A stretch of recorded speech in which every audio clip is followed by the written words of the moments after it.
The stagecoach rattled into San Pedro, California, on a blistering afternoon in July 1882. Carrying a woman who had traveled 3,000 miles to marry a stranger, and beneath the long sleeves of her buttoned dress lay secrets she prayed he would never discover.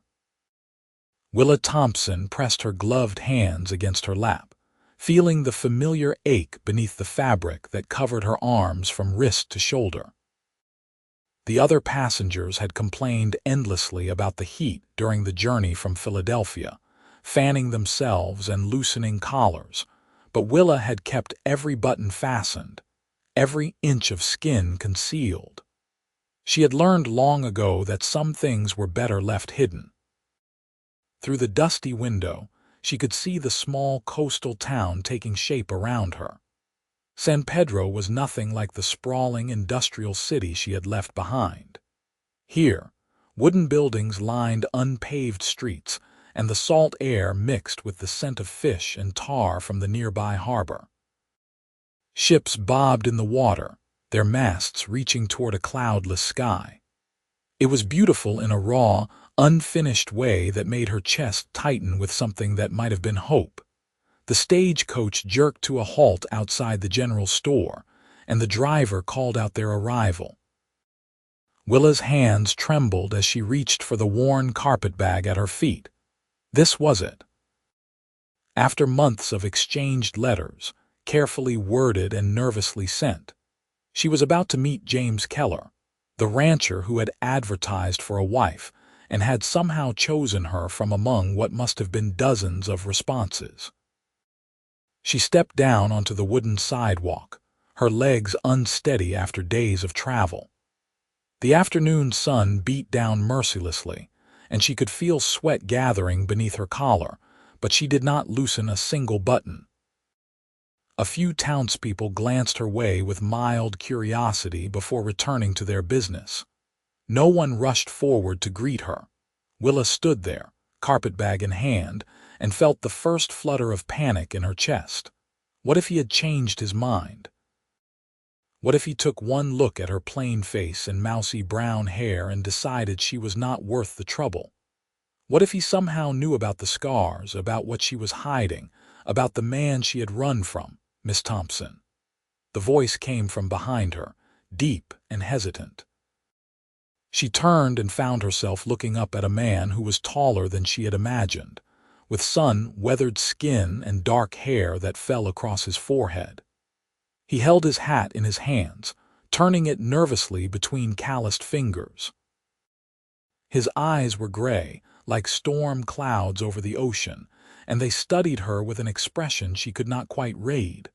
"Mr. Keller," she said, her voice barely above a whisper. "James, please." He offered a small smile that did not quite reach his eyes. "Welcome to San Pedro. I hope the journey was not too difficult. It was long, but I am here now." She tried to return his smile, but her face felt stiff, uncooperative. An awkward silence stretched between them. This was the man she had agreed to marry, whose letters had seemed so kind and thoughtful, but standing before him now, she felt like a fraud. He did not know what he was getting. He did not know about the scars, about Thomas, about the nights she had spent huddled in corners, trying to make herself small and invisible. "I have a wagon just there," James said, gesturing down the street. "The ranch is about 5 miles out. It is not much, but it is good land. I have cattle, some horses. I do my best." "I am sure it is fine," Willa said quickly. "I am not looking for luxury." Something flickered across his face at that, a hint of curiosity perhaps, but he did not press. Instead, he reached for her carpetbag, and when his fingers brushed against her gloved hand, she flinched before she could stop herself. James pulled back immediately, his expression shifting to concern. "I am sorry, I did not mean to startle you. No, it is my fault. I am just tired from the journey." The lie came easily, smoothed by years of practice. He nodded slowly, but she could see the questions in his eyes. He picked up her bag without further comment and led her to a sturdy wagon hitched to 2 horses. The wagon bed was clean and well-maintained, filled with supplies from town. James helped her onto the bench seat, careful not to touch her more than necessary, and then climbed up beside her. As they rolled out of town, heading north along a dusty road that hugged the coastline, Willa tried to focus on the landscape rather than the man beside her. The ocean stretched endlessly to their left, vast and blue and so different from anything she had known in Philadelphia. Rolling hills covered in golden grass rose to their right, dotted here and there with dark green oak trees. It was beautiful, and more importantly, it was 3,000 miles away from Thomas Brennan and his fists. "The ranch has been in my family for 15 years, James said, breaking the silence. "My father started it, but he passed 2 years ago. My mother followed him 6 months later. I have been running it alone since then, but it is too much for one person. I need help, and I suppose I need company too. It gets lonely out here." "I understand loneliness," Willa said quietly. He glanced at her, and for a moment their eyes met. She saw something in his gaze that looked like recognition, as if he understood that she was running from something even if he did not know what. But he did not ask, and she was grateful for that. "The Reverend will come out tomorrow to perform the ceremony if that suits you," James continued. "I did not want to rush you, but I thought it best to make things official as soon as possible, for propriety's sake. Tomorrow is fine." Her voice sounded steadier than she felt. They drove in silence for a while longer, the only sounds the creaking of the wagon and the steady clip-clop of the horses' hooves. Willa kept her eyes on the horizon, watching the way the sunlight sparkled on the water. She tried not to think about tomorrow, about standing before a reverend and promising herself to another man. She tried not to think about wedding nights and what James would expect from her. She tried not to think about the moment when he would inevitably see what lay beneath her sleeves. The ranch appeared gradually, rising out of the golden landscape like something from a dream. A modest wooden house with a covered porch stood at the center, surrounded by a barn, a stable, and several smaller outbuildings. A corral held a dozen horses, and in the distance, she could see cattle grazing on the hillside. It was simple and practical, but there was something appealing about its straightforward honesty. "It is not fancy," James said, and she could hear the defensiveness in his tone. "But it is sturdy and well built. The house has 3 bedrooms, a kitchen, and a sitting room. I have tried to keep it clean, but I am afraid I am not much of a housekeeper." "It looks wonderful," Willa said, and she meant it. After years of living in cramped city apartments, often hiding in whatever corner Thomas had allowed her, the open space and fresh air felt like a blessing. James helped her down from the wagon, and this time she was prepared for his touch, managing not to flinch when his hands steadied her waist. He grabbed her carpetbag and led her up the porch steps, pushing open the door to reveal a surprisingly tidy interior. The main room was furnished simply with handmade furniture that showed skilled craftsmanship. A stone fireplace dominated one wall, and windows on either side let in plenty of light. The kitchen area occupied the back of the room, with a cast iron stove and a sturdy table with 4 chairs. Everything was clean and orderly, as if James had spent considerable time preparing for her arrival. "I have prepared the bedroom at the end of the hall for you," James said, setting her bag down just inside the door. "I will take the room on the other side. The middle room is for storage, mostly." Willa looked at him in surprise. "You are not expecting me to share your room?" A flush crept up his neck. "I thought perhaps we could take some time to get to know each other first. I know this arrangement is unusual, and I do not want you to feel pressured into anything before you are ready." We will be married in the eyes of the law and the church, but what happens between us privately can move at whatever pace feels right." Relief flooded through her so intensely that her knees went weak. "Thank you," she whispered. "That is very kind. It is only right." He shifted uncomfortably, clearly unused to such personal conversations. "I will show you to your room and let you rest. I am sure you are exhausted. There is a basin and pitcher for washing, and I will heat some water for a bath if you would like." "That would be lovely." He led her down the short hallway to a bedroom that was small but clean, with a narrow bed covered in a colorful quilt, a dresser, and a washstand. A single window looked out over the ranch yard toward the distant ocean. It was simple, but it was hers, and for the first time in years, Willa felt the knot of fear in her chest begin to loosen just a little. "I will bring the water in about an hour," James said. "Take your time settling in." After he left, closing the door quietly behind him, Willa sank onto the bed and let out a shaking breath. She had made it. She was here, 3,000 miles from Philadelphia, about to marry a man who had just promised not to force himself on her. It was more than she had dared to hope for. Slowly, she unbuttoned the cuffs of her dress sleeves and pushed them up to her elbows. The scars were as ugly as ever, crisscrossing her forearms in thin white lines and thick raised welts. Some were old, faded to pale silver. Others were newer, still pink and tender. Each one told a story she wished she could forget. Thomas's ring catching her skin as he grabbed her, the broken glass from a whiskey bottle, the hot poker from the fire when she had not had dinner ready on time, the knife that night she had finally found the courage to run. She traced one of the newer scars with her fingertip, remembering the fear, remembering the pain. But she was safe now. Thomas could not find her here. He did not even know she had left Philadelphia, much less where she had gone. She had been so careful, covering her tracks, using what little money she had saved to buy the stagecoach ticket. She had not told anyone where she was going, not even the women at the boarding house who had been kind to her. A knock at the door made her yank her sleeves down quickly, fumbling with the buttons. "Just a moment," she called out. "It is just me," James said from the other side. "I have the water for your bath. I will leave it outside the door." "Thank you."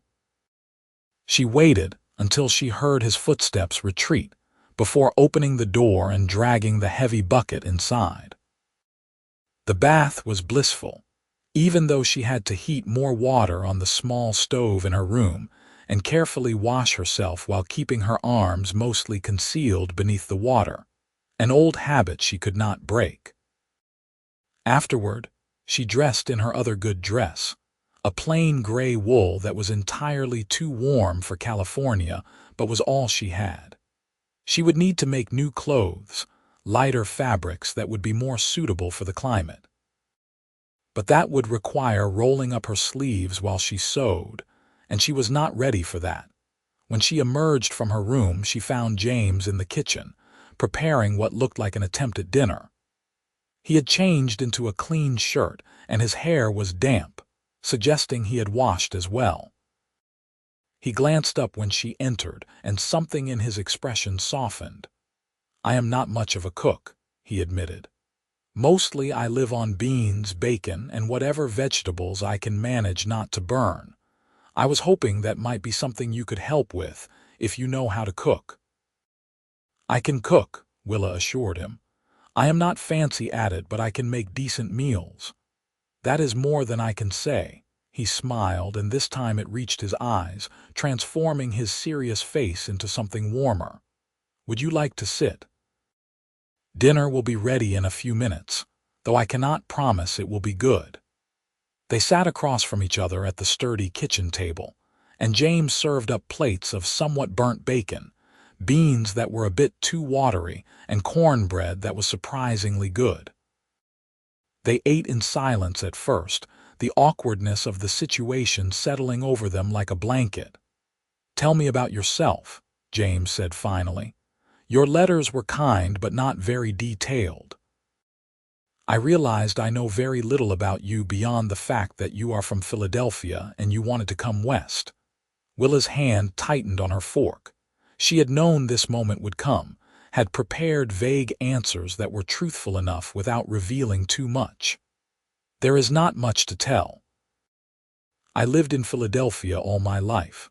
I worked as a seamstress for a time. I have no family left. When I saw your advertisement, it seemed like a chance for a new beginning." "No family at all," he sounded surprised.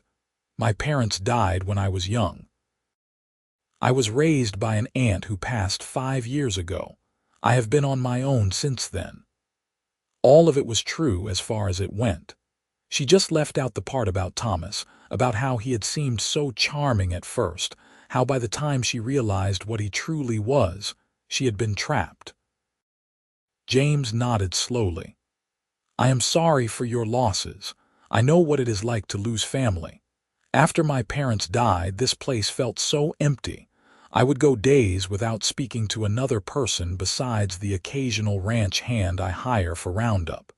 That is part of why I placed the advertisement. I need a partner, someone to share this life with." "What do you want from a wife?" The question came out before Willa could stop it, too blunt, too direct. But James did not seem offended. He considered for a moment, his gray eyes thoughtful. "Companionship, I suppose. Someone to talk to at the end of the day. Someone who can help run the household while I manage the ranch. Maybe children eventually, if that is something you want. But mostly just someone to not be alone with." It was such a simple, honest answer that Willa felt something shift inside her. He was not asking for perfection. He was not demanding anything she could not give. He just wanted not to be lonely, and she understood that better than he could possibly know. "I can be that," she said quietly. "I can be a companion, a helpmate. I can cook and keep house and help however you need. I want this to work, James. I want to be a good wife. I am sure you will be." He reached across the table as if to take her hand, then seemed to think better of it and pulled back. "We will figure this out together." After dinner, Willa insisted on cleaning up despite James's protests that she should rest after her long journey. The truth was, she needed something to do with her hands, some way to burn off the nervous energy that thrummed through her. Tomorrow, she would marry this man. Tomorrow her new life would truly begin. She washed the dishes in a basin of warm water, careful to keep her sleeves rolled down and buttoned despite the awkwardness of it. James dried them with a cloth, and they worked side by side in comfortable silence. When everything was clean and put away, they stood in the kitchen, neither quite knowing what to say. "I should probably get some rest," Willa said finally. "Tomorrow will be a long day. Of course. The Reverend should be here around noon. I will make breakfast in the morning, such as it is." "I can make breakfast," she offered. "You are my guest tonight. Tomorrow you will be my wife, and then you can cook all you want." There was a hint of humor in his voice, and it made her smile despite her nerves. She bid him good night and retreated to her room, closing the door and leaning against it with a sigh. Her room. Her space. No one would come through that door unless she allowed it. The thought was almost overwhelming. She changed into her nightgown, another long-sleeved garment that covered her from neck to wrists, and climbed into the narrow bed. The mattress was surprisingly comfortable, and the sheets smelled like fresh air and sunshine. Through the window, she could hear the distant sound of the ocean and the soft lowing of cattle settling for the night. It was peaceful in a way she had never experienced before. As she lay in the darkness, Willa allowed herself to hope. Maybe this would work. Maybe James would be kind and patient. Maybe she could build a life here, far from the pain of her past. Maybe she could even learn to be happy. She fell asleep with that thought, and for the first time in years, she did not dream of Thomas. Morning came bright and clear. the California sun streaming through her window and warming the quilt. Willa woke to the sound of James moving around in the kitchen and the smell of coffee brewing. She dressed quickly in the same gray dress, brushed and pinned her hair into a simple bun, and went to join him. He had managed scrambled eggs and toast, which was considerably better than his dinner attempt. They ate together, the conversation light and carefully neutral. James told her about the ranch, about the cattle he was raising and his hopes to expand the herd. He talked about the small community in San Pedro, about the families who lived in town and the occasional social gatherings. He was trying, she realized, to help her feel welcome, to give her a picture of what her life here might be like. After breakfast, James disappeared to do morning chores while Willa cleaned up and then stood in the middle of the small house, unsure what to do with herself. This would be her home soon, but it still felt like someone else's space. She wandered through the rooms, familiarizing herself with where things were kept, how the stove worked, what supplies James had on hand. The house was remarkably well organized for a bachelor's home, everything in its place and clearly labeled. She found flour and sugar in sealed containers, canned goods neatly arranged on shelves, a small root cellar stocked with potatoes and onions. James had obviously been preparing for her arrival, making sure she would have what she needed to take over the household duties. She was examining the sitting room, noting the well-worn books on a small shelf and the rocking chair by the fireplace, when she heard the sound of an approaching wagon. Her heart began to pound. The Reverend was here. James came in from outside, brushing dust from his trousers. He had changed into what must be his best clothes, dark trousers and a clean white shirt with a string tie. His hair was neatly combed and he looked nervous but determined. "He is here," James said unnecessarily. "Are you ready?" Willa smoothed her hands over her gray dress, wishing she had something prettier to wear for her wedding, but this was all she had. "As ready as I can be." The Reverend was a kindly-looking older man with white hair and spectacles that kept sliding down his nose. He introduced himself as Reverend Matthews and said he had known James since his family first came to the area. He asked a few polite questions about Willa's journey, seemed satisfied with her brief answers, and then suggested they proceed with the ceremony. They stood in the sitting room, with the Reverend before them and the morning light streaming through the windows. There were no flowers, no music, no guests. It was as simple and practical as everything else in James's life. But as the Reverend began to speak the traditional words, as James took her hand gently in his and repeated his vows, Willa felt the weight of the moment settle over her. This was real. She was marrying this man, binding her life to his. She was becoming Willa Keller. When it was her turn to speak, her voice shook only a little. "I, Willa Thompson, take you, James Keller, to be my lawfully wedded husband, to have and to hold from this day forward, for better or worse, for richer or poorer, in sickness and in health, until death do us part." The Reverend pronounced them man and wife, and James leaned in to press a chaste kiss to her cheek, clearly not wanting to push boundaries. The Reverend congratulated them, made James sign some papers, and then accepted a cup of coffee before heading back to town. And just like that, Willa was married. James seemed as uncertain as she felt about what came next. They stood in the sitting room after the Reverend left, officially husband and wife but still virtual strangers. "I should get back to work," James said finally. "There is always plenty to do on a ranch. You can settle in, make yourself at home. This is your house now, too." "Is there anything I can help with?" Willa asked. "Not today. Just rest, get comfortable. Tomorrow will be soon enough to establish routines." He grabbed his hat and headed for the door, then paused. "Willa, thank you for coming all this way. for giving this a chance." "Thank you for the opportunity," she replied softly after he left. Willa stood in the quiet house and tried to absorb what had just happened. She was a married woman now, a rancher's wife in California. It still did not feel quite real. She spent the rest of the day exploring more thoroughly, taking inventory of supplies and getting a feel for the space. In the afternoon, she decided to make a proper dinner, something to show James that she meant what she said about being a good wife. She found a chicken in the yard, worked up her courage, and managed to catch and prepare it despite her inexperience. She made biscuits from scratch, boiled potatoes, and even managed a simple gravy.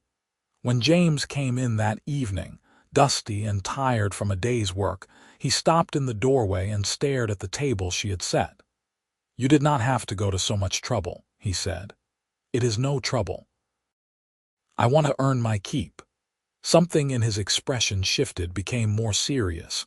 "You do not have to earn anything, Willa. You are my wife now, not a servant. This is your home as much as mine." The words were kind, but they made her uncomfortable in a way she could not quite explain. She had learned long ago that there was always a price for shelter and safety, that nothing came without strings attached. The idea that James might expect nothing from her except companionship seemed too good to be true. But the dinner went well. James praised her cooking effusively, clearly delighted to have a decent meal for once.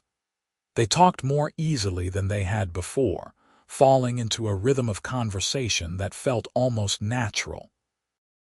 He told her about his day, about the fence that needed mending and the calf that had gotten stuck in a ravine. She told him about her exploration of the house, the supplies she had found, the dinner preparations. It was ordinary and domestic, and for someone who had lived in fear for so long, ordinary felt like a miracle. That night, James bid her good night at her bedroom door with another chaste kiss to her cheek, and Willa climbed into bed feeling cautiously optimistic. One day at a time, she told herself. She could do this one day at a time. The days fell into a pattern. Willa woke early to make breakfast while James did morning chores. They ate together, and then he would head out to work the ranch while she tackled household tasks. She cleaned and cooked, learning the rhythms of the house and the land. In the evenings, they would have dinner together and talk, gradually learning each other's habits and preferences. James was unfailingly kind and patient, never pushing her, never demanding more than she seemed ready to give. He did not ask about her past, though she sometimes caught him looking at her with questions in his eyes. He did not comment on her long sleeves even as the California summer heat continued to build. He did not press her about sharing his bed, maintaining the separate sleeping arrangements without complaint.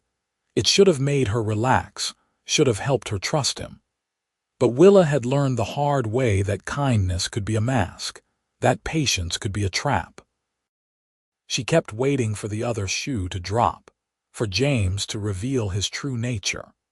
A week after the wedding, they went to town together for supplies. It was Willa's first real venture into San Pedro as a married woman, and she was nervous about meeting the townspeople. But James introduced her proudly to the shopkeeper, to the banker, to the handful of other ranchers they encountered.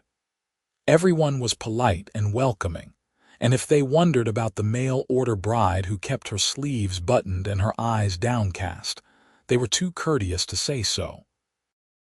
In the general store, Willa found fabric for sale and paused to run her fingers over a bolt of light cotton printed with tiny flowers. It was pretty and practical, perfect for the California climate. "You want to buy some?" James asked, appearing at her shoulder. "You could make yourself some new dresses. I know that wool must be unbearably hot." "I do not want to waste money," Willa said automatically. "It is not a waste if you need it. Get whatever fabric you want and thread and anything else you need.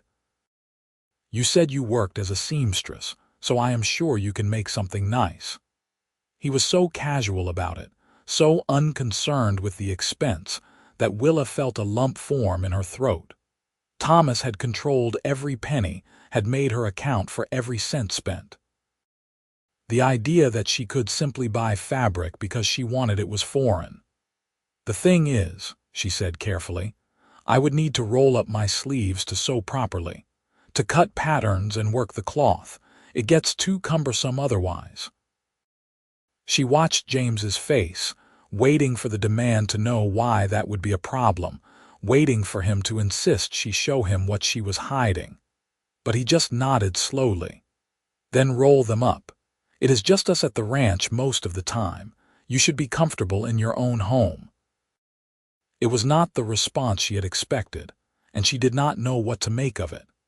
She bought the fabric, 3 different pieces that would make light summer dresses, and James paid without hesitation. On the way home, sitting beside him in the wagon, Willa gathered her courage. "Why did you decide to send for a mail-order bride? You seem like a good man with a nice property. Surely there were women in the area who would have been interested." James was quiet for a long moment, his hands steady on the reins. "I suppose I wanted someone who did not know me, who did not know my family. In a small community like this, everyone knows everyone else's business. They remember every mistake, every foolish thing you did as a boy. They have expectations about who you should be. I thought maybe someone new, someone from far away, could see me for who I am now, not who I was." It was honest and vulnerable, and it made Willa see him in a new light. He was hiding too in his own way. Maybe not from physical harm, but from the weight of expectations and memory. "I understand that," she said quietly. "Wanting a fresh start where no one knows your history." He glanced at her, and in that moment, something passed between them. A recognition of shared pain, even if the details remained unspoken. That evening, after dinner, Willa spread the fabric out on the kitchen table and began measuring and cutting. She did her best to keep her sleeves down, but the work was awkward, and finally, she gave up. With shaking hands, she unbuttoned her cuffs and pushed the sleeves up to her elbows. The scars were fully visible now, a road map of pain crisscrossing her forearms. She kept her eyes on her work, not looking up to see James's reaction. She could feel him watching from where he sat by the fire, pretending to read a book. For several minutes, the only sound was the whisper of scissors through cloth. Then James set his book aside and came to stand beside the table. "May I ask you something?" His voice was gentle, careful. Willa's hand stilled. This was it, the moment she had been dreading. "You can ask." "Did someone hurt you?" The question was so direct, so painfully perceptive that she could not formulate a denial. The lie died on her lips, and she found herself nodding mutely. "I thought so." James pulled out a chair and sat down across from her. "I have been trying not to pry, trying to give you space and time. But I have noticed things. The way you flinch when I move too quickly. The way you keep yourself covered even in this heat. The way you seem surprised whenever I am kind to you, as if kindness is unexpected." Tears burned in Willa's eyes, but she blinked them back furiously. "I do not want to talk about it." "That is fine. You do not have to tell me anything you do not want to, but I need you to know something, Willa. I need you to hear this and believe it." He waited until she finally looked up and met his eyes. "I will never hurt you. Not ever. I am not a violent man, and I do not believe in raising my hand to a woman. Whatever happened to you before, whoever did this to you, it will not happen here. You are safe with me." The words broke something open inside her, some carefully constructed wall she had built to protect herself. A sob escaped before she could stop it, and then another. And then she was crying in earnest, great gasping sobs that shook her whole body. James moved around the table and knelt beside her chair, but he did not touch her, seemed to understand that she needed space even in her breakdown. He just stayed there, a solid presence, while she cried out years of fear and pain and exhaustion. When the storm of tears finally subsided, Willa felt hollow but somehow lighter, as if something toxic had been purged. She wiped her face with her hands, embarrassed by the outburst. "I am sorry," she whispered. "Do not apologize. You have nothing to be sorry for." James stood slowly, his knees creaking. "Can I get you some water?" She nodded, and he brought her a glass from the kitchen pump. She drank it gratefully, her throat raw from crying. "His name was Thomas," she heard herself say. "Thomas Brennan. I thought he loved me. I thought he wanted to take care of me after my aunt died. But he just wanted someone he could control. It started with small things: criticism, isolation, jealousy. By the time he first hit me, I was already trapped. I had nowhere to go, no money of my own. He made sure of that." James listened without interrupting, his face grave. "He did this." She held up her arms, showing the scars in the lamplight. "Over the course of 3 years, some with his hands, some with whatever was nearby when he was angry. He was careful, always in places I could cover. No one knew. I did not tell anyone because I was ashamed, because I thought somehow it was my fault." "It was not your fault," James said firmly. "None of it was your fault. I know that now. It took a long time, but I know it. I finally left when I realized he was going to kill me. I saved every penny I could hide, and one night when he was passed out drunk, I ran. I stayed in a boarding house for 2 months, terrified he would find me, and then I saw your advertisement. It seemed like fate, a chance to disappear completely, to start over where he could never find me." "He will not find you here," James promised. "And if he does, he will have to go through me first." Willa looked at him, really looked at him, and saw only sincerity in his gray eyes. He meant it. He would protect her. "Thank you," she said softly. "Thank you for not being angry that I kept this from you. Thank you for understanding.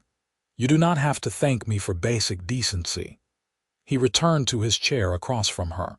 "But I am glad you told me. I am glad I know." They sat in silence for a while, the weight of her confession settling between them. But it was not an uncomfortable silence. It felt like a bridge had been built, a connection forged through honesty. "I should finish this cutting before the light gets too dim," Willa said finally, gesturing to the fabric. "You want help. I am not much use with sewing, but I can hold things steady if you need." "I would like that."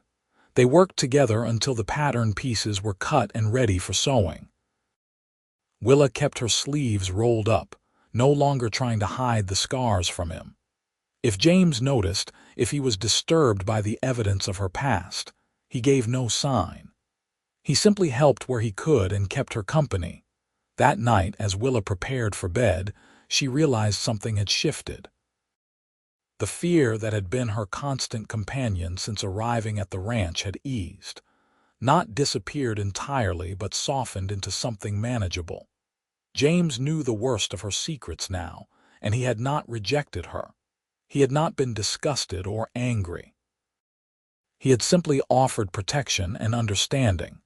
Maybe, just maybe, she could learn to trust him. Over the following weeks, Willa slowly began to relax into her new life.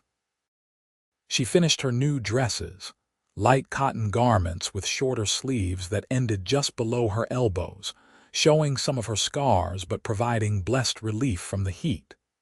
She no longer felt the need to hide constantly, at least not when it was just her and James at the ranch.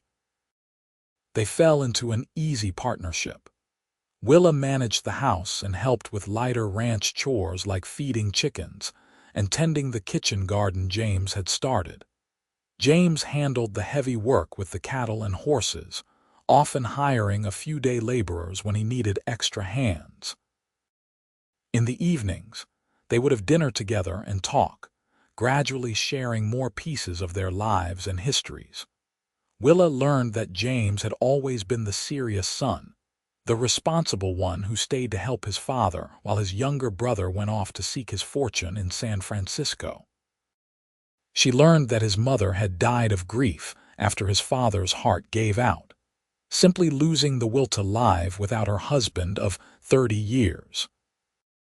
She learned that James loved this land with a fierce passion, that he could spend hours watching the way light moved across the hills, that he knew every inch of his property and could read weather in the shape of clouds. James learned that Willa had a quiet sense of humor that emerged when she felt safe. He learned that she loved to read and had a particular fondness for adventure novels that took her to exotic places. He learned that she sang softly to herself while she worked, old songs her mother had taught her. He learned that she was stronger than she looked, resilient in ways that commanded respect. They were building something, slowly and carefully. Not yet love, perhaps, but friendship and trust, which felt more important. One evening in late August, about 6 weeks after Willa's arrival, they were sitting on the porch watching the sun set over the ocean when James cleared his throat awkwardly. "I have been thinking," he said, "about our arrangement." Willa's stomach clenched with sudden anxiety. Was he going to demand more from their marriage? Insist they start sharing a bed? "What about it?" she asked carefully. "I want you to know that I meant what I said about not rushing things, about letting our relationship develop naturally. But I also want you to know that I have feelings for you, Willa. Real feelings. You have become important to me, and I am hoping that maybe in time you might feel the same way." The confession was so earnest, so vulnerably honest, that Willa felt her heart squeeze. She turned to look at him, this kind man who had given her safety and space and patience. "I do feel something," she admitted. "I am not sure I know what to call it yet. I care about you, James. I trust you, which is something I never thought I would be able to say about a man again. But I am afraid. I am afraid of getting too close, of being hurt again. I am afraid I am too damaged to be what you deserve." "You are not damaged," James said firmly. "You are hurt, and there is a difference. Hurt can heal, and you do not have to be anything other than what you are. I am not asking you to change or to be perfect. I am just asking for a chance for us to keep building what we have started." "We can do that," Willa said softly. "We can keep building." James reached over and took her hand gently, giving her every opportunity to pull away, but she did not. She laced her fingers through his and held on, feeling the calluses on his palm, the strength in his grip tempered by care. They sat like that until the sun disappeared and stars began to emerge in the darkening sky, hand in hand, two wounded people choosing to hope. As summer faded into fall, the relationship between James and Willa deepened. The hand-holding became more frequent, comfortable. James began kissing her goodnight, still chaste but lingering a bit longer each time. Willa found herself looking forward to his return at the end of each day, missing his presence when he was out on the range. It was not the passionate whirlwind romance she had read about in books, but it was real and steady and built on a foundation of mutual respect. And that, she was learning, was worth more than any grand gesture. One October afternoon, Willa was working in the kitchen garden, pulling up the last of the summer vegetables before the weather turned, when she heard riders approaching. She straightened, shading her eyes against the sun, and felt her blood run cold. Thomas Brennan sat astride a gray horse, looking travel-worn and furious. He had found her. "Willa," he shouted, swinging down from his saddle. "I have been searching for you for months. Did you really think you could just run away from me?" Willa stood frozen, the old fear flooding back with devastating force. She could not speak, could not move, could barely breathe. Thomas was here. He had found her. Everything was over. "You belong to me," Thomas continued, stalking toward her. "You are my property, and I have come to take you back where you belong.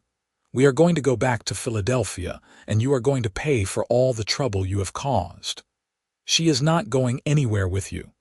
James appeared from the barn, a rifle held loosely in his hands. His voice was calm, but there was steel underneath it that Willa had never heard before. Thomas turned to look at him, his lip curling in contempt. "Who the hell are you?" "I am James Keller, Willa's husband, and you are trespassing on my land." "Husband?" Thomas let out a bark of laughter. "She is already married, to me, so whatever arrangement you have with her is invalid." "We were never married." Willa found her voice, though it shook. "You told me we were, but we never had a ceremony. You just wanted to trap me."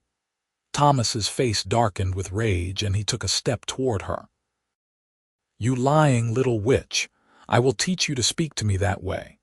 The rifle in James's hands was suddenly no longer loose but aimed directly at Thomas's chest. "Take another step toward my wife, and it will be your last." Thomas stopped, his eyes narrowing. "You would not shoot me in cold blood." "Try me." James's voice was perfectly steady, perfectly certain. "I do not know what you did to her in Philadelphia, but I can guess from the scars you left behind. You will not touch her again. Not ever. You are going to get back on that horse and ride away from here, and if you ever come near Willa again, I will kill you. That is not a threat.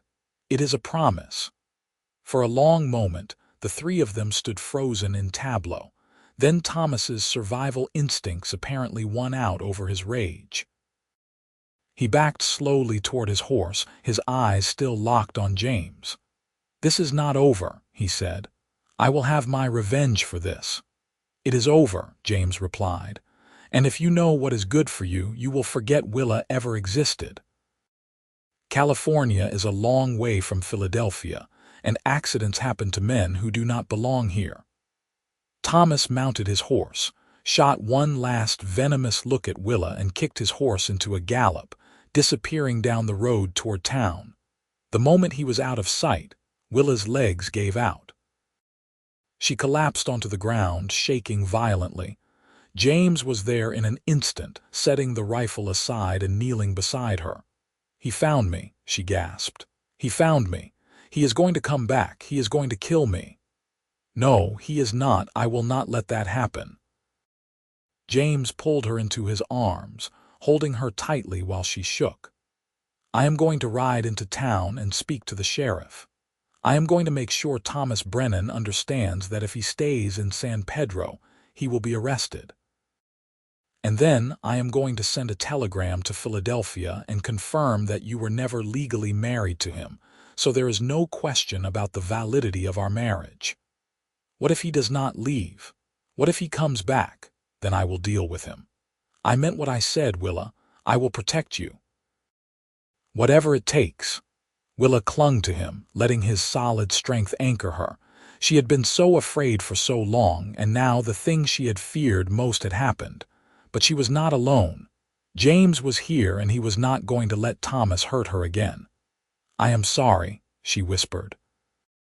"I am sorry I brought this trouble to your door. You did not bring anything. He did. This is not your fault." James pulled back enough to look at her face, his hands cupping her cheeks. "Listen to me. You are my wife. You are under my protection. That man will not touch you while I draw breath. Do you believe me?" "Yes," she said, and she realized she did. She believed him completely. James helped her into the house, settled her in the rocking chair with a blanket despite the mild weather, and made her tea she did not want but drank anyway because he seemed to need to do something. Then he loaded his rifle, saddled his horse, and rode to town.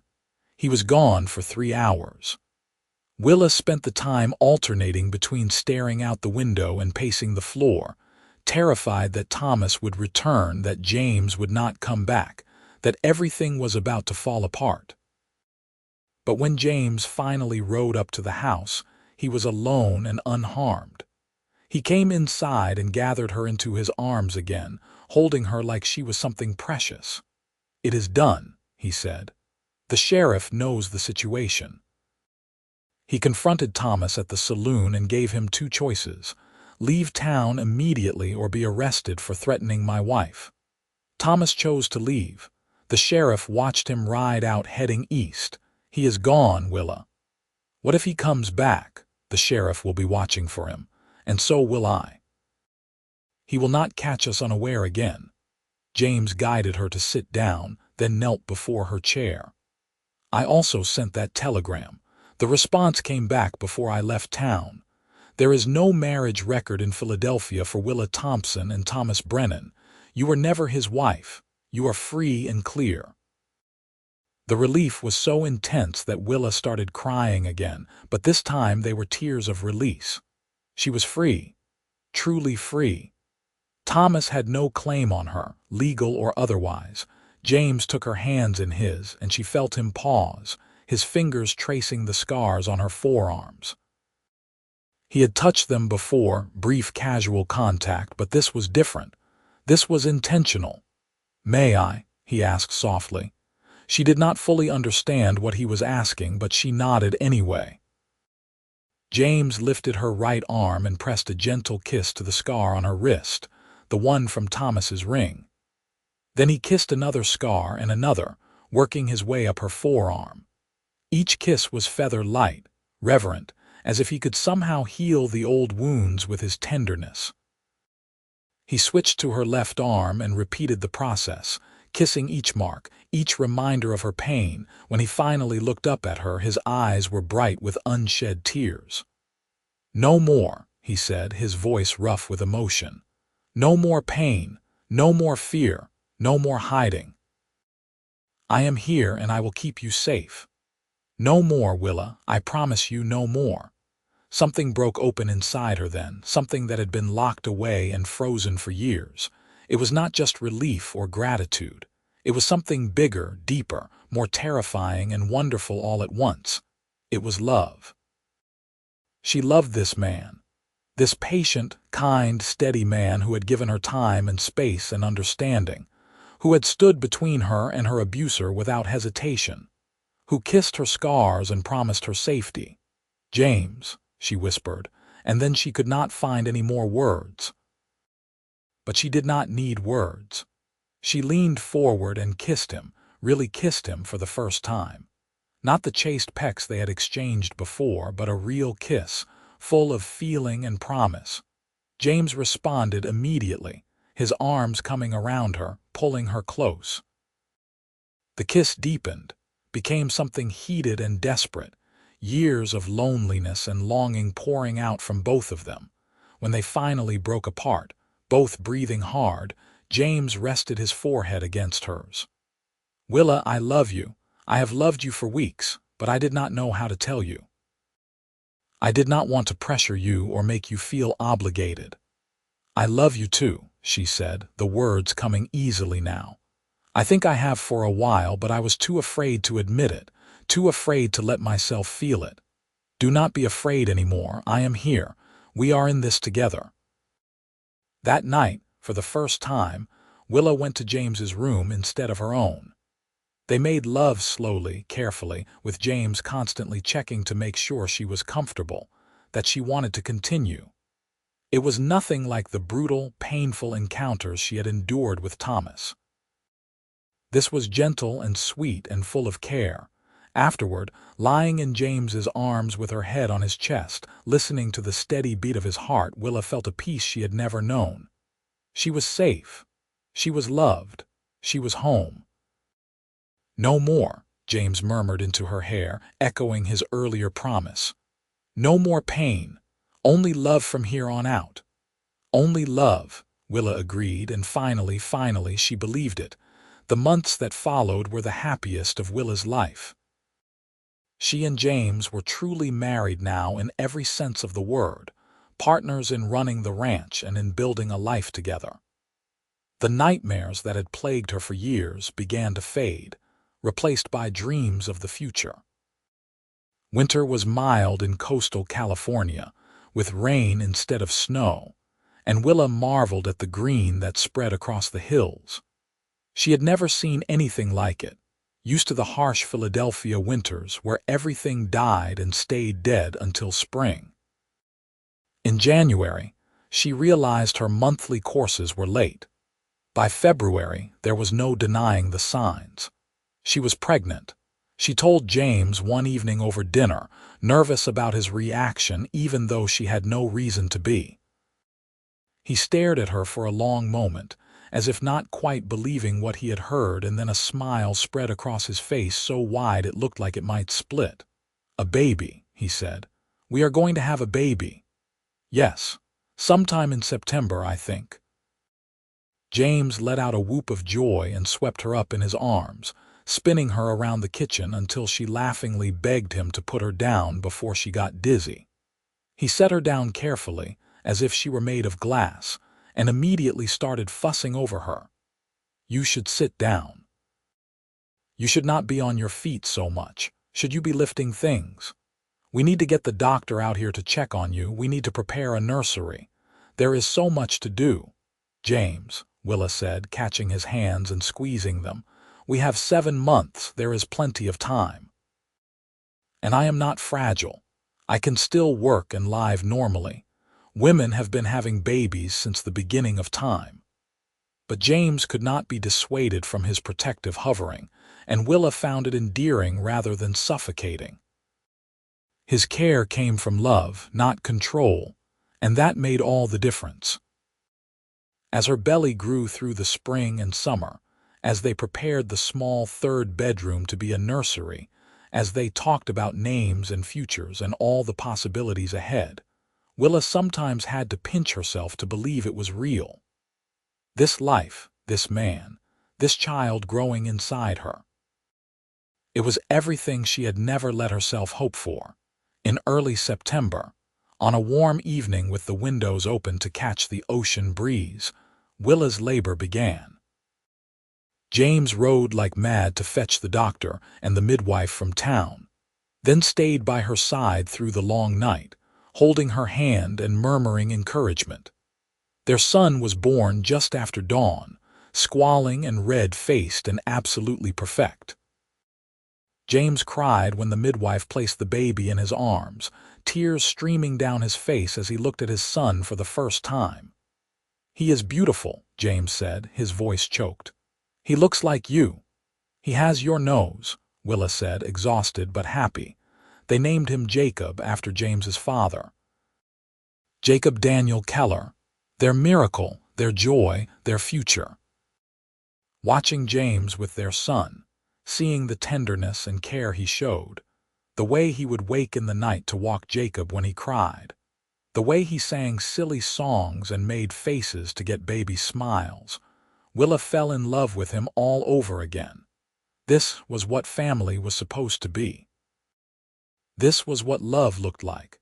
Not pain and fear, but joy and partnership and unwavering support. Jacob thrived, growing fat and happy on his mother's milk and his parents' devotion. When he was 6 months old, taking his first tentative steps while holding onto furniture, Willa discovered she was pregnant again. James was just as delighted the second time, though he did express some concern about how quickly they were expanding their family. "Are you sure you are up for this so soon?" he asked. "I am sure," Willa replied. "I spent so many years afraid I would never have a family at all. Now I want as many children as we can manage. I want a house full of noise and chaos and love." Their daughter, Margaret Rose, was born the following summer, a calm baby with dark hair and her father's gray eyes. Jacob, now a toddler, was fascinated by his baby sister, constantly wanting to help care for her. The years passed in a blur of activity and growth. The ranch prospered under James's careful management and Willa's household efficiency. They hired a few permanent ranch hands to help with the expanding herd, and Willa took on the bookkeeping, discovering she had a head for numbers. When Jacob was 4 and Margaret was 2, Willa gave birth to twin boys, Samuel and Simon, who were so identical even their parents sometimes had trouble telling them apart.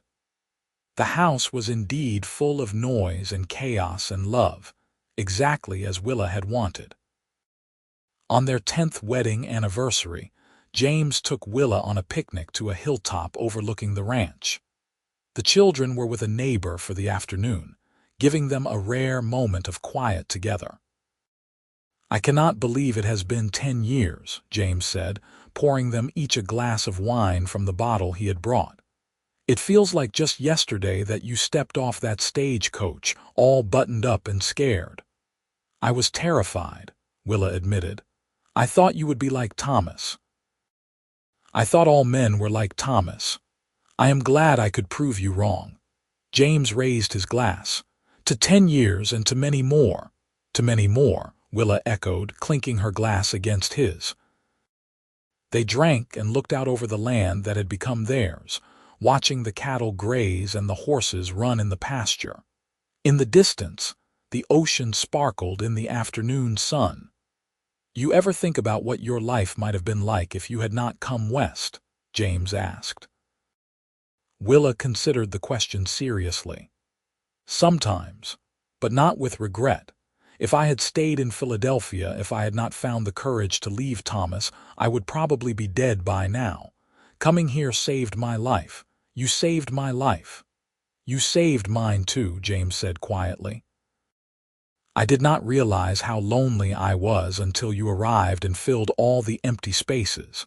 You and the children, you are everything to me. And you are everything to us." Willa leaned her head on his shoulder, feeling the warmth of the sun and the steady presence of the man she loved. They sat in comfortable silence for a while, and then Willa rolled up her sleeves, something she still did not do often in public, but was comfortable with around James. The scars were still there, would always be there, but they had faded to pale silver lines that no longer hurt. James took her arm and traced the scars with his fingertips, as he sometimes did. Then he kissed them one by one as he had that day years ago when he had made his promise. "No more," he said softly. "No more," Willa agreed. "Only love," and it was true. The pain of her past had faded into memory, no longer defining her present. She was Willa Keller, rancher's wife, mother of 4, beloved and safe. The scars remained, a reminder of where she had been, but they no longer controlled where she was going. As the sun began to set, painting the sky in shades of orange and pink, James and Willa packed up their picnic and headed home to their children, to their life, to the future they had built together from the ashes of pain and fear. It was not always easy. There were still hard days when Willa would wake from nightmares of Thomas, when the old fears would resurface. There were times when money was tight and the ranch struggled, when illness or injury struck the family. Life was never perfect, but through it all, they had each other. And that was enough.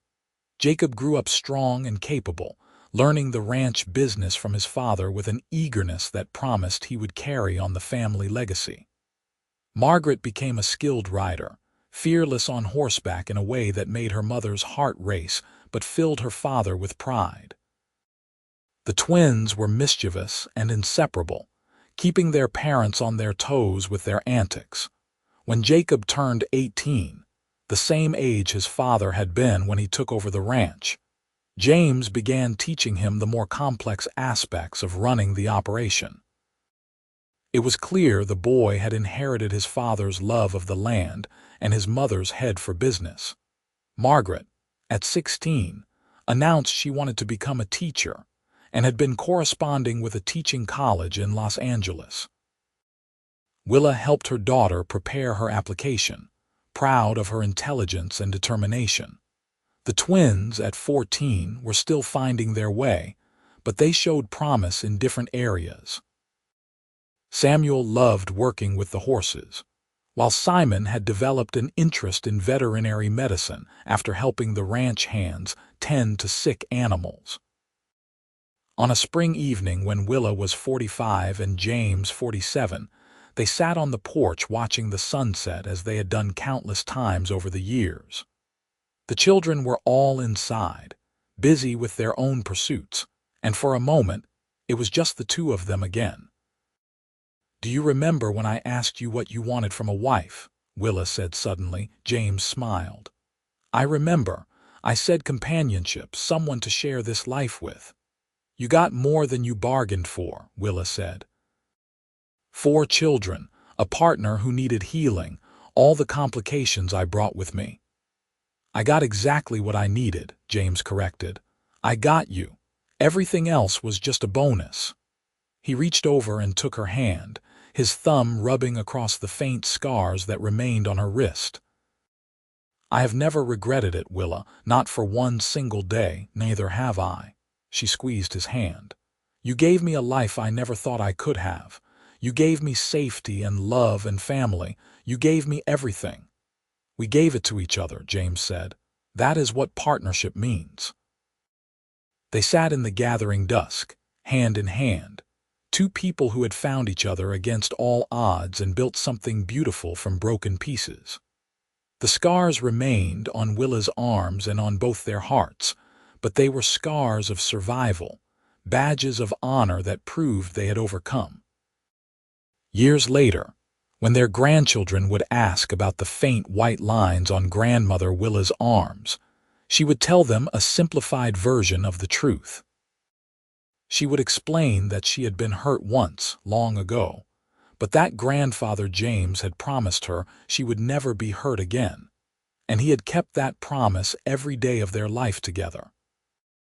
And the grandchildren would look at their grandparents, still holding hands after decades of marriage, still clearly in love, and they would understand that some promises were worth keeping forever. On the day Willa turned 60, James organized a surprise party at the ranch. All 4 of their children came home, bringing spouses and grandchildren. Jacob and his wife Emily had 3 children of their own now, running a section of the expanded ranch. Margaret had married a fellow teacher and they lived in town with their 2 daughters.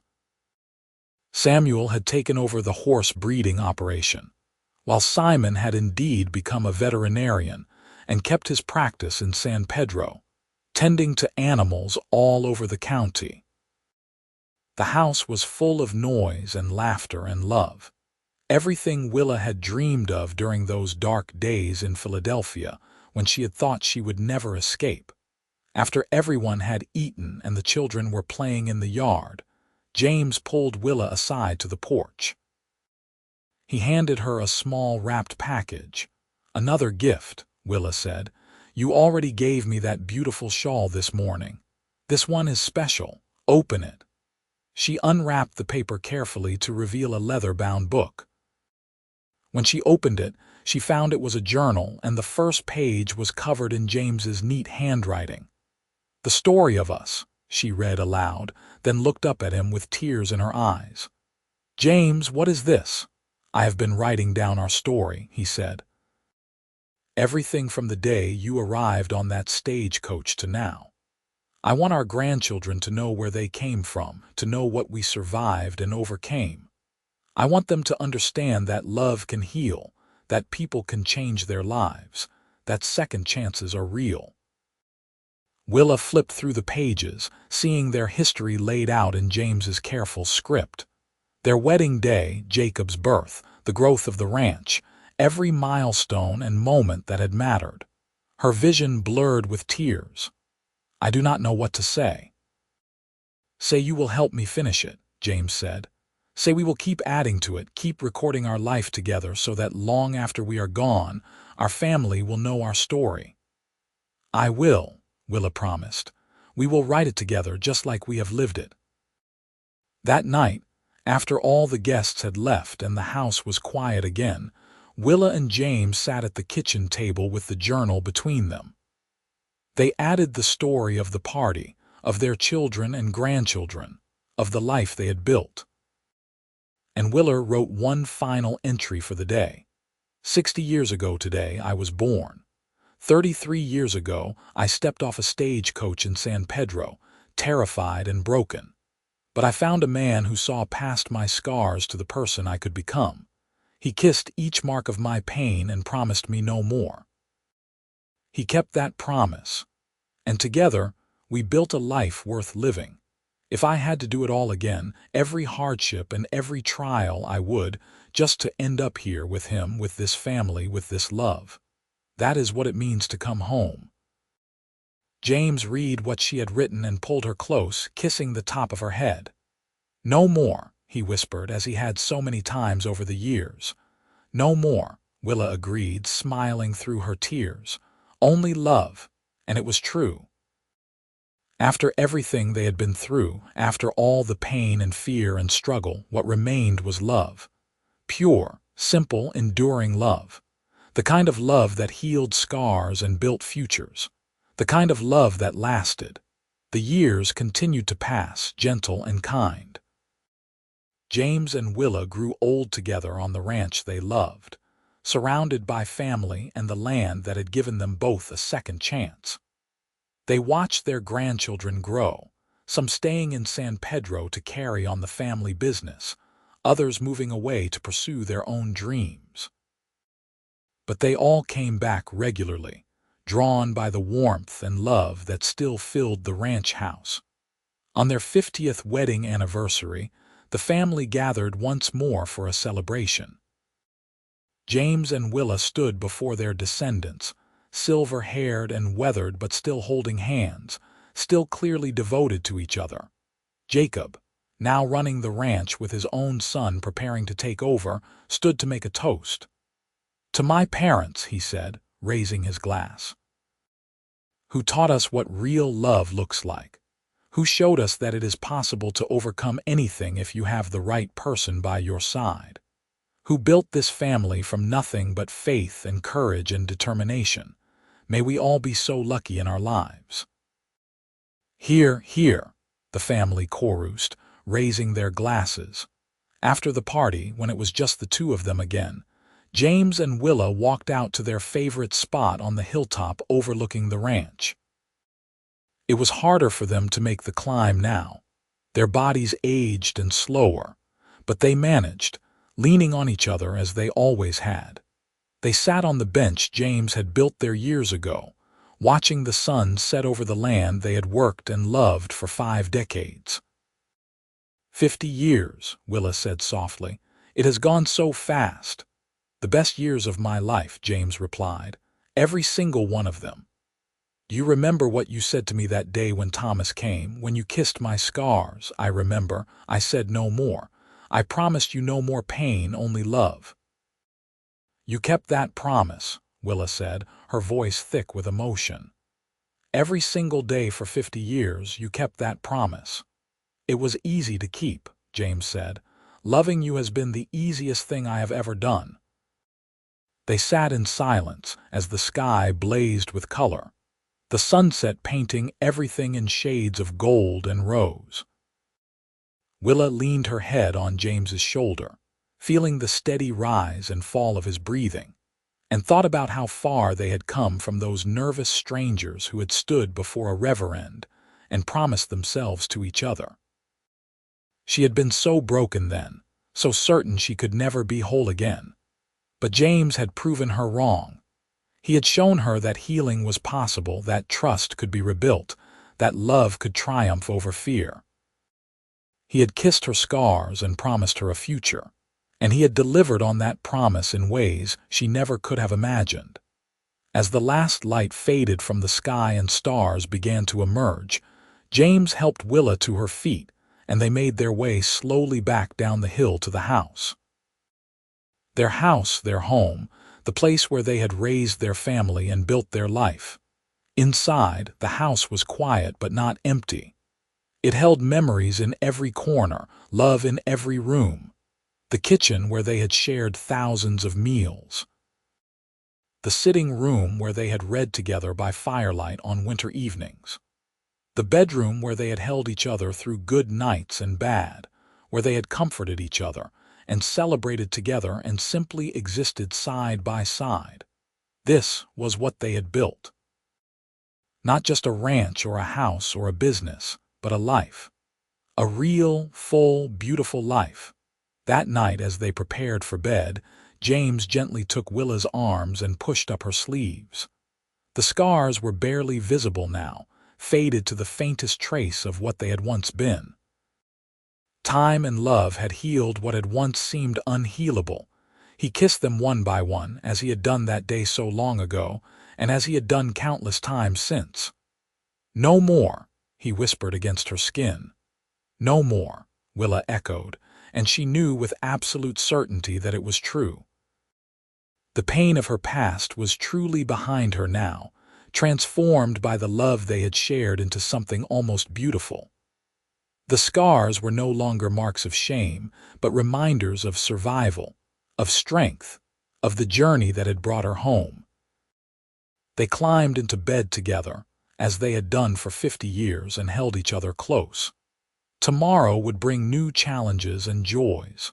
Their bodies were aging, their time together growing more precious as the years advanced. But tonight they had each other, and that was everything. "I love you," Willa whispered into the darkness. "I love you too," James replied. "Always have, always will." And in the quiet of the California night, with the sound of the ocean in the distance and the warmth of each other's presence, they drifted off to sleep. Two souls who had found each other against all odds and had chosen, every single day for 50 years, to keep choosing each other. The mail-order bride with scars under her sleeves had found her home. The cowboy who had kissed each one and promised her no more pain had kept his word. And together, they had written a love story for the ages, one that would be passed down through generations as proof that even the most broken hearts can heal, that second chances are real, and that true love, when given the chance, can transform everything. Their story was one of survival and resilience, of courage and hope, of two people who had been hurt by life, but refused to let that hurt define them.